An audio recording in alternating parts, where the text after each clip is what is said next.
জলে জোড়ায় মাছে। অভিনয় জগৎ ছেড়ে অনেক আগেই বিয়ে করে সংসার জীবন শুরু করে অভিনেত্রী প্রসূন আজাদ।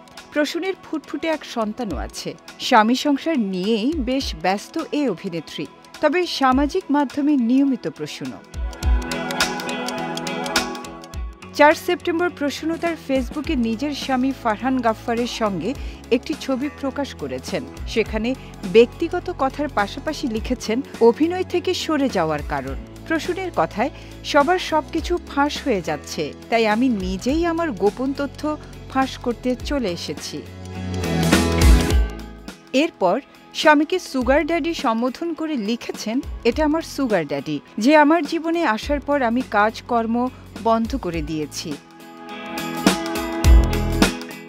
তিনি আরও লেখেন, আমি সারা জীবন এমন একজন সুগার ড্যাডি খুঁজছিলাম যে মাঝপথে গায়েব হয়ে যাবে না আর আমার টাকা পয়সা মেরে চলে যাবে না। অবশেষে আমি এমন একজনকে পাই এবং তীব্র লাইট গরম রোদে শুটিং করার মতন আর্মি জব থেকে আমি সরে আসতে পেরেছি। তবে ইদানিং খুব মন চায় 1-2 বছরের মধ্যে আবার নিয়মিত হব। স্বপ্ন দেখতে ক্ষতি কি? 2012 সালে লাক্স চ্যানেলাইজ সুপারস্টার প্রতিযোগিতার তৃতীয় অবস্থান অধিকার করে আলোচনায় আসেন প্রসূন। 2021 সালে 30 জুলাই বিয়ে করেন ফারহানকে। এর আগে 2016 সালের 19 ফেব্রুয়ারি অস্ট্রেলিয়া প্রবাসী মুহাইমিন সানের সঙ্গে বিবাহ বন্ধনে আবদ্ধ হয়েছিলেন এ অভিনেত্রী।